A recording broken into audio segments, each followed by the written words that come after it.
اس دنیا میں جو گھر جتنا عظیم اور خوبصورت بنایا جاتا ہے، اس گھر کی حفاظت کے لیے جو سیکیورٹی گارڈ رکھا جاتا ہے وہ بھی اتنا ہی طاقتور ہوتا ہے۔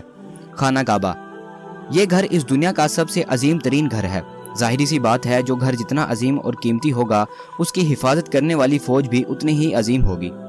نبی پاک صلی اللہ علیہ وآلہ وسلم کی پیدائش سے قبل جب ابرہہ نامی ایک حکمران ایک بہت بڑا ہاتھیوں کا لشکر لے کر خانہ کعبہ کو ڈھانے کے ارادے سے مکہ کی طرف روانہ ہوا، تو اللہ تعالیٰ نے ایک چھوٹے سے پرندے ابابیل کے ذریعے اس لشکر کو کس طرح نیست و نابود کر دیا۔ تو آج کی ویڈیو میں ہم اسی واقعہ کے بارے میں جانیں گے۔ نبی پاک صلی اللہ علیہ وآلہ وسلم کی پیدائش سے قبل عرب کی سرزمینوں پر کچھ ایسے واقعات رونما ہوئے جو اس بات کی دلیل تھے کہ اس سرزمین پر کچھ غیر معمولی چیز ہونے والی ہے۔ ان واقعات میں ایک واقعہ اصحاب فیل اور ابابیل کا واقعہ ہے، جسے اللہ تعالیٰ نے قرآن پاک کی سورہ فیل میں بھی بیان فرمایا ہے۔ یہ عربوں کی تاریخ کا ایک بہت ہی عجیب سانحہ تھا۔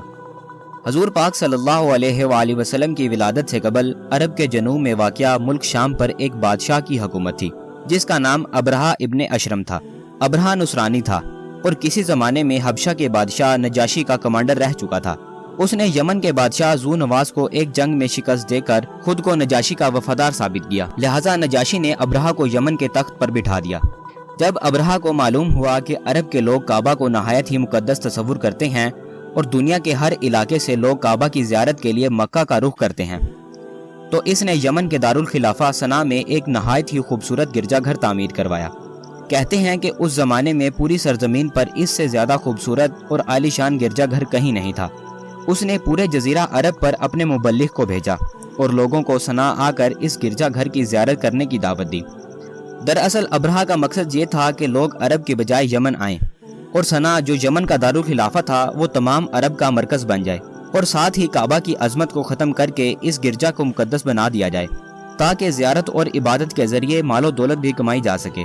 جب عرب کے لوگوں کو اس کے ارادے کا علم ہوا تو وہ طیش میں آ گئے اور بہت ہی غضبناک ہوئے، باوجود اس کے کہ عرب کے بہت سے قبیلے مشرک تھے، مگر وہ لوگ بھی کعبہ کی بہت ہی عزت و احترام کیا کرتے تھے کیونکہ یہ جگہ حضرت ابراہیم علیہ السلام کے آثار اور مقام سے منسوب تھی۔ لہٰذا عرب کے لوگوں نے ابرہہ کے اس عمل کو اپنے دین کے لیے خطرہ جانا، خاص کر کے قریش مکہ اس سے بہت زیادہ خفا ہوئے۔ لہٰذا بنو کنانہ کا ایک آدمی غصے میں یمن گیا اور ایک رات اس گرجے میں داخل ہو کر اس کے ایک حصے میں آگ لگا دی، جبکہ دوسرے حصے میں نجاست اور گندگی پھیلا دی۔ جب ابرہہ کو اس کی خبر ملی تو وہ آپے سے باہر ہو گیا اور مسیح کی قسم اٹھاتے ہوئے کہا کہ وہ اپنے اس گرجے کا بدلہ کعبہ پر حملہ کر کے لے گا۔ لہٰذا اس نے حبشہ کے بادشاہ نجاشی سے مدد طلب کی اور ہاتھیوں کا ایک بہت ہی عظیم لشکر منگوایا۔ وہ اس لشکر کو لے کر یمن سے روانہ ہوا تاکہ کعبہ کو ڈھا کر اس کی عظمت کا خاتمہ کر دے۔ دوسری طرف عرب کے تمام قبیلے ابرہہ کے خلاف اٹھ کھڑے ہوئے اور اسے شکست دینے کے لیے میدان جنگ میں اتر گئے، لیکن ابرہہ کے اس عظیم لشکر کے آگے عرب کا ہر قبیلہ شکست کھاتا چلا گیا۔ بنو سلیم، بنو غطفان اور بنو اسد جیسے بہادر قبیلے نے بھی ابرہہ کے آگے ہتھیار ڈال دیے۔ جب ابرہہ کا لشکر طائف کے قریب پہنچا تو اس نے اپنا ایک دستہ مکہ روانہ کیا۔ جب وہ دستہ مکہ کے قریب پہنچا تو انہیں اونٹ نظر آئے، لہٰذا انہیں غنیمت سمجھ کر انہوں نے اپنے قبضے میں لے لیا۔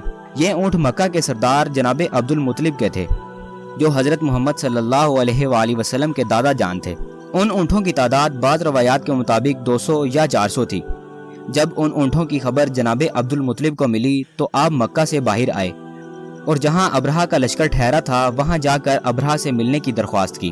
جب ابرہہ کو خبر ملی کہ قریش کا سردار اس سے ملاقات کے لیے آیا ہے تو اس نے آپ کو اپنے خیمے میں بلایا، اور جب آپ کو دیکھا کہ ایک بلند و قامت، روبدار اور نہایت ہی حسین و جمیل آدمی ہے تو ابرہہ آپ کو دیکھ کر مرغوب ہو گیا اور بے اختیار تخت شاہی سے اتر کر آپ کی تکریم و تعظیم کے لیے اٹھ کھڑا ہوا اور اپنے برابر میں بٹھا کر دریافت کیا کہ آپ کی تشریف آوری کا کیا مقصد ہے۔ جناب عبد المطلب نے جواب دیا کہ ہمارے اونٹ اور بکریاں جو آپ کے لشکر کے سپاہی ہانک لائے ہیں ان مویشیوں کو ہمارے سپرد کر دیں۔ یہ سن کر ابرہہ نے کہا، اے سردار قریش، میں تو سمجھا تھا کہ آپ بہت ہی حوصلہ مند اور شاندار آدمی ہیں، مگر آپ نے مجھ سے اپنے اونٹ کا سوال کر کے میری نظروں میں اپنا وقار کم کر دیا ہے۔ اونٹ اور بکریوں کی حقیقت ہی کیا ہے؟ میں تو آپ کے کعبہ کو گرانے کے ارادے سے آیا ہوں، آپ نے اس کے بارے میں کوئی گفتگو ہی نہیں کی۔ تو جناب عبد المطلب نے جواب دیا کہ مجھے تو اپنی بکریوں اور اونٹ سے مطلب ہے، کعبہ میرا گھر نہیں ہے بلکہ وہ تو اللہ تعالیٰ کا گھر ہے، وہ اپنے گھر کی خود حفاظت کرے گا، مجھے کعبہ کی ذرا بھی فکر نہیں ہے۔ یہ سن کر ابرہہ نے جواب دیا، اے سردار مکہ سن لو، میں کعبہ کو ڈھا کر اس کی اینٹ سے اینٹ بجا دوں گا اور روح زمین سے اس کا نام و نشان مٹا دوں گا۔ اس کے بعد ابرہہ نے تمام جانوروں کو واپس کر دینے کا حکم دیا اور جناب عبد المطلب تمام اونٹ اور بکریوں کو لے کر واپس مکہ آ گئے۔ آپ نے مکہ کے لوگوں سے کہا کہ وہ پہاڑوں میں پناہ گزین ہو جائیں، لہٰذا تمام قبیلے مکہ سے باہر نکل گئے اور جناب عبد المطلب مکہ میں اکیلے رہ گئے۔ آپ نے کعبہ کا دروازہ پکڑ کر کعبہ کی حفاظت کے لیے اللہ سے رو رو کر دعا مانگی کہ اے اللہ، بے شک ہر شخص اپنے گھر کی حفاظت کرتا ہے، لہٰذا تو بھی اپنے گھر کی حفاظت فرما اور صلیب والوں اور صلیب کے پجاریوں کے مقابلے میں اپنے اطاعت گزاروں کی مدد فرما۔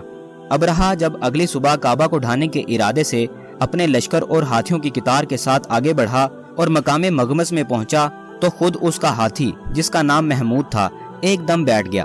وہ اپنے ہاتھی پر جتنا دباؤ ڈالتا وہ آگے نہ بڑھتا، لیکن جب وہ اس کا رخ یمن کی طرف کرتا تو وہ فوراً چل پڑتا۔ ابرہہ اس واقعے سے سخت متعجب ہوا۔ اس کے بعد اچانک سمندر کی طرف سے غول کے غول جھنڈ کے جھنڈ پرندوں کے آ پہنچے۔ ابابیل کے اس لشکر میں ہر پرندے کے منہ اور پنجوں میں کنکریاں تھیں۔ ان پرندوں نے اس زور سے سنگ باری کی کہ ابرہہ کی فوج بدحواس ہو کر بھاگنے لگی، مگر کنکریاں چھوٹی چھوٹی تھی، وہ قہر الہی کے پتھر تھے کہ پرندے جب ان کنکریوں کو گراتے تو وہ پتھر ہاتھی کے بدن کو چیرتے ہوئے زمین پر گرتے تھے۔ ابرہہ کے لشکر میں افراتفری مچ گئی۔ یہ اللہ کے قہر کا ایسا عذاب تھا کہ ابرہہ کے لشکر میں ایک بھی سپاہی زندہ نہ بچا۔ ابرہہ اور اس کی فوج کا ہر سپاہی اور ہر ہاتھی اس طرح ہلاک ہوئے کہ ان کے جسم کی بوٹیاں بوٹیاں ہو کر زمین پر بکھر گئیں۔ اس واقعہ کے بعد قریش مکہ اور عرب کے لوگوں میں کعبہ کی عظمت اور اہمیت اور بھی بڑھ گئی، اور چند مہینوں کے بعد اسی سال نبی پاک صلی اللہ علیہ وآلہ وسلم کی ولادت ہوئی، اور یہ سال عام الفیل یعنی ہاتھیوں کا سال